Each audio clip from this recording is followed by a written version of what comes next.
Bonjour mes amis, ma famille, je crois qu'avec la grâce de Dieu, vous allez très bien. Dans tous les cas, moi, je vais super bien par la grâce de Dieu. J'espère aussi que vous avez passé de bonnes fêtes de Pâques, de Pentecôte, excusez-moi, dans la présence du Seigneur, dans sa gloire, et que vous avez reçu. Je bénis le Seigneur pour vos vies, pour chaque personne qui va écouter, qui va voir ces vidéos. Et je prie le Seigneur pour que vos âmes, vos cœurs soient touchés et que la parole de Dieu soit comme une flèche, comme une épée à double tranchant qui va vous toucher et vous permettre d'avancer par la grâce de Dieu dans votre marche avec le Seigneur. Donc aujourd'hui, nous allons parler de la prière. La prière, dans un premier temps, une première vidéo, ce sera la prière qui ne plaît pas à Dieu, ou du coup, plutôt, qu'est-ce qui pourrait déranger, quels sont les points qui pourront déranger la prière et qui empêcheraient Dieu, du moins, de nous exaucer. Et la deuxième vidéo, ce sera justement le contraire, les prières qui plaisent à Dieu. Donc voilà, nous allons commencer comme ça. Donc la prière. La prière, nous savons tous que c'est le seul canal que Dieu nous a donné, le seul outil pour communiquer avec lui. Alors il y a différentes formes de prière. Je ne vais pas trop m'attarder dessus parce que c'est pas le but de cette vidéo, mais je prendrai le temps. Je crois que ce serait important. Je pense pour certains, ce sera seulement une piqûre de rappel. Mais pour d'autres, c'est intéressant de savoir qu'il y a plusieurs formes de prière selon la situation, selon la saison. Donc nous avons Dieu nous a donné plusieurs formes de prière. Le long de la Bible aussi, nous voyons que les personnages de la Bible avaient plusieurs formes de prière selon les situations. Et donc, cela aussi s'adapte à nous, nous les chrétiens, nous les enfants de Dieu. Donc, nous allons commencer la vidéo sur ce qui ne plaît pas à Dieu, les prières que Dieu ne peut pas exaucer. Pas qu'il ne veut pas, mais qu'il ne peut pas exaucer. C'est maintenant, nous commençons.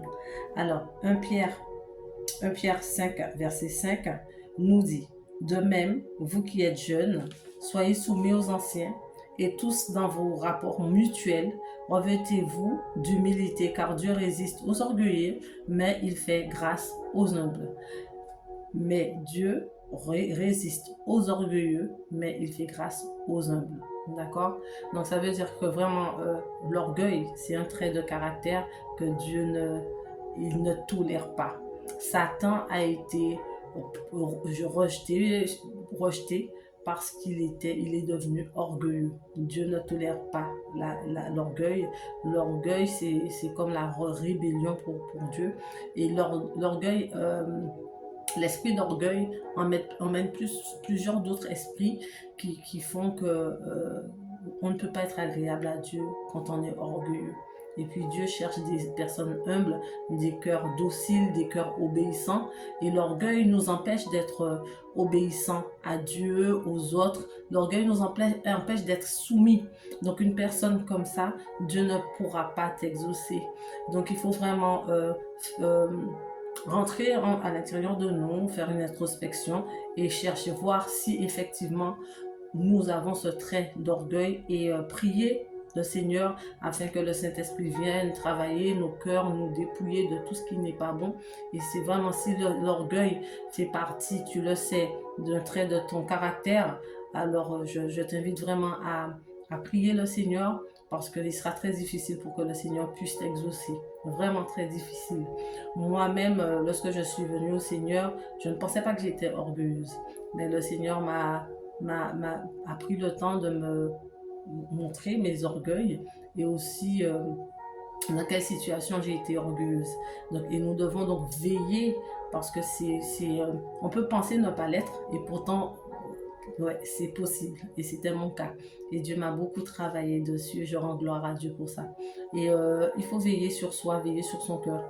Donc nous allons avancer. Donc l'orgueilleux, ses prières peuvent être bloquées. Dieu n'aime pas l'orgueil. Donc voilà, donc c'est une chose qui va vraiment bloquer ta prière. Tu vas prier, mais tu n'auras pas de réponse, tu n'auras pas de résultat, parce que il y a ce mur qui vous sépare. L'orgueil peut être une forteresse, un mur qui va empêcher Dieu de t'exaucer. Alors je t'invite vraiment à rentrer en prière si c'est ton cas. Et nous avons aussi dans Jean, nous allons continuer. Je regarde mes notes en même temps. Jean, Jean 9, verset 29. Jean 9, verset 29. Où la parole de Dieu dit nous savons que Dieu a parlé à Moïse, mais celui-ci, nous ne savons pas d'où il est. Cet homme leur répondit, il est étonnant que vous ne sachiez d'où il est. Et cependant, il m'a ouvert les yeux. Nous savons que Dieu n'exauce point les pécheurs, mais si quelqu'un l'honore et fait sa volonté, il l'exauce. Donc là, c'est l'aveugle que Dieu, c'était l'aveugle né que Jésus avait rendu la vue. Et donc après, les pharisiens cherchaient à comprendre pourquoi, comment, etc. Et donc lui, il disait que non, Jésus, dans tous les cas, il n'est pas pécheur parce que Dieu, il exauce seulement ceux qui ne pêchent pas contre Dieu. Donc lui, il croyait vraiment, il a cru vraiment que Jésus était le Messie et qu'il était saint sur terre parce que Dieu n'exauce pas les pécheurs. Dieu n'exauce pas les pécheurs. La Bible dit même la main de Dieu n'est pas trop courte, mais c'est nos péchés qui empêchent Dieu d'arriver à nous. Ça veut dire que tu vas prier, mais si tu as une vie qui ne plaît pas à Dieu, nous connaissons tous les péchés, hein, la fornication, la médisance, il y a tellement de choses, les querelles, l'impudicité, le vol, le mensonge, il y a tellement de péchés que vous connaissez. Et donc, Dieu, lui, même dans sa miséricorde, s'il veut t'exaucer, ça va être très difficile parce que tes péchés créent un mur. Dieu, il est saint, 3 fois saint, dit la Bible. Donc, quand une personne pêche, tu t'éloignes de Dieu. C'est pas lui qui s'éloigne de toi, mais c'est toi-même par le péché. Il y a des murs qui se forment, il y a des forteresses et donc tu t'éloignes de Dieu. Adam, quand il a péché, il s'est éloigné de Dieu. Il y a un esprit de peur qui est arrivé, qui a mis un mur entre lui et Dieu. Et donc, il a eu peur. Et donc, il s'est éloigné de Dieu. Il s'est caché de Dieu. C'est pas que Dieu savait qu'il avait péché, mais Dieu est venu quand même parce que Dieu voulait honorer leur rendez-vous. Vous suivez? Et Dieu voulait honorer leur rendez-vous. Donc, Dieu savait, Dieu omniprésent, omnipotent, omniprésent, omnipotent, omniscient. Donc Dieu savait que Adam avait péché, mais Dieu avait un rendez-vous tous les soirs pour aller vers Adam pour leur relation d'intimité. Et donc, mais là, Adam qui savait qu'il avait péché, il y a eu l'esprit de peur qui s'est rajouté, donc qui a fait qu'il s'est éloigné de Dieu. D'accord? Donc Adam s'est éloigné de Dieu parce qu'il a péché. Et donc c'est comme ça aussi que nos péchés nous éloignent de Dieu. Donc voilà, et il dit ça, celui qui était aveugle, maintenant qui a retrouvé la vue, disait aux pharisiens, mais Dieu n'exauce pas les pécheurs.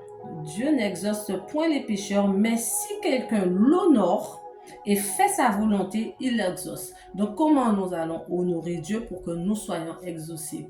Nous allons honorer Dieu en obéissant ses commandements, ses préceptes, en menant une vie qui plaît à Dieu, en menant une vie où nous tendons, parce qu'il n'y a personne de parfait, je vous assure, mais nous tendons, nous avons cette crainte de Dieu, nous avons cette inquiétude de ce qui va plaire à Dieu. Et c'est ça qui va faire la différence. Tu vas chercher la volonté de Dieu et Dieu, dans ces cas-là, va répondre à tes prières. Dieu va pouvoir t'exaucer. D'accord? Donc, une personne qui pêche, qui n'a pas une vie qui plaît à Dieu, aura du mal à être exaucé. La personne ne comprendra pas. Même si tu vas à l'église tous les dimanches, même si tu sers Dieu, mais si derrière tu as une double vie, tu ne seras pas exaucé. Dieu voit toutes choses. C'est pas le servir n'atteste pas que tu as une vie agréable à Dieu. C'est de tendre à la sanctification. C'est ce qui te permet d'être agréable à Dieu. D'accord? Donc, je vous invite vraiment, quels qu'en soient les péchés, En tout cas, si ce message, cette vidéo te parle, tu peux te repentir et une prière peut-être que tu attends et tu ne voyais pas l'exaucement, mais tu pensais que c'était banal. Rentre en prière, cherche la face de Dieu. Il va te dévoiler le pourquoi du non-exaucement et donc tu pourras te repentir pour recevoir ton exaucement. D'accord? Et nous avons Daniel aussi dans l'histoire de Daniel où, où il y a le prince de Perse qui est en fait un ange déchu qui bloque la réponse que Dieu a faite à Daniel. Donc dans Daniel 10, verset 12, il est écrit, il me dit, Daniel, ne crains rien car dès le premier jour où tu as eu à cœur de comprendre et de t'humilier devant ton Dieu, tes paroles ont été entendues et c'est à cause de tes paroles que je viens. Le chef du royaume de Perse m'a résisté 21 jours, mais voici, Michael, l'un des principaux chefs, est venu à mon secours et je suis demeuré là auprès des rois de Perse. Amen. Donc voilà, donc dans l'histoire de Daniel, nous voyons que Daniel a prié Dieu, mais 21 jours après, il n'y avait pas de réponse. Et du coup, l'ange qui devait porter la réponse à l'exaucement, la réponse à la prière de David vient lui dire, David, le Père t'a répondu en fait. Mais le prince de Perse, ça veut dire les anges déchus qui sont dans les cieux, dans le premier ciel, a bloqué la réponse. Donc j'étais en guerre, j'étais en train de me battre pour te ramener ta réponse, pour te ramener ton exaucement. Donc voilà, excusez-moi. Donc nous avons des anges déchus qui sont dans les lieux célestes et qui peuvent bloquer nos prières. Donc c'est pour ça que tant que tu n'as pas comment dirais-je, eu ta réponse, eu vraiment ta réponse, n'arrête pas de prier. Continue à prier, continue à déclarer, continue, ne cesse pas de prier tant que tu ne vis pas vraiment ta réponse, tu n'as pas eu ton exaucement. Il faut que tu le vives, il faut qu'il soit acté, il faut que tu aies le témoignage pour que dire, bon, c'est bon, là je peux témoigner, je peux rendre gloire à Dieu, faire une action de grâce et passer à autre chose. Mais tant que tu n'as pas eu la réponse, il faut prier parce que nous avons des anges déchus qui bloquent les prières, qui créent des murs et donc du coup, pendant qu'il y a un combat spirituel que tu ne vois pas, toi tu passes à autre chose. Mais nos prières permettent même que les anges se battent. D'accord? Et nous avons besoin de toujours prier. Nous allons voir ça dans la deuxième vidéo, comment nos prières vont permettre aux anges de se battre pour que nous puissions être exaucés. D'accord? Parce que la Bible dit que les anges sont à notre service. Dieu les a mis à notre service. D'accord? Nous les invoquons pas, mais nous demandons à Dieu par la prière d'envoyer ses anges et ces anges même sont déjà diligentés, peu importe la prière, pour nous servir. D'accord? C'est Dieu qui nous demandons à Dieu et Dieu c'est l'armée de Dieu, c'est pas notre armée. Ils sont à notre service, mais parce que nous sommes enfants de Dieu. Donc nous devons demander au Père et le Père maintenant va envoyer ses anges.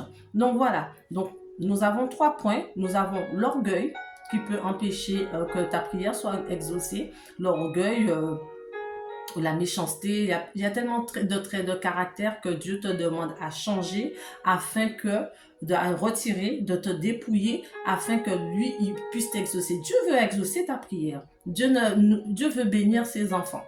Mais il demande que tu changes des choses, que tu te débarrasses de certaines choses dans ton caractère, dans ton cœur, afin qu'il puisse t'exaucer. D'accord? Et nous avons dit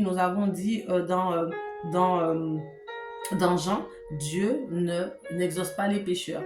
Et je vous avais pris un verset, je ne sais plus les références, où la Bible dit que la main de Dieu n'est pas trop courte, mais ce sont nos péchés qui empêchent Dieu de nous exaucer. Alors tu peux solliciter, te repentir, solliciter l'œuvre de la croix, le sang de Jésus pour effacer tes péchés afin que Dieu voit ta repentance. Alors demander pardon, la repentance c'est de vouloir changer, de ne plus le recommencer. C'est ça. Ne pas juste demander pardon pour demander pardon. Ah, je demande pardon et comme ça. Non, non, tu ne seras pas exaucé. Il faut que Dieu voie dans ton cœur que tu veux vraiment te repentir, que tu es fatigué de cette situation et que tu veux changer et que là, c'est une bonne fois pour toutes. Tu veux fermer cette porte du péché. Et là, le Seigneur va venir non seulement te fortifier, t'aider dans ton choix, mais aussi il va pouvoir t'exaucer dans ta prière. Et nous avons le troisième point où nous disons qu'il y a des anges déçus dans les lieux célestes qui bloquent nos prières et que nous devons continuellement jusqu'à la manifestation de notre réponse prier, déclarer, parce que tant que tu pries, tant qu'il y a un combat, ça veut dire qu'il y a un combat, toi aussi tu dois prier pour recevoir la manifestation de ta réponse, de ton exaucement. Donc voilà, c'était tout au sujet des points qui empêchent ta prière d'être exaucée. Voilà, soyez richement bénis par ce petit enseignement et à très bientôt pour la suite de la vidéo qui est les prières qui plaisent à Dieu. D'accord, soyez richement bénis, je vous aime très fort dans le nom de Jésus-Christ. À très bientôt. Bye bye.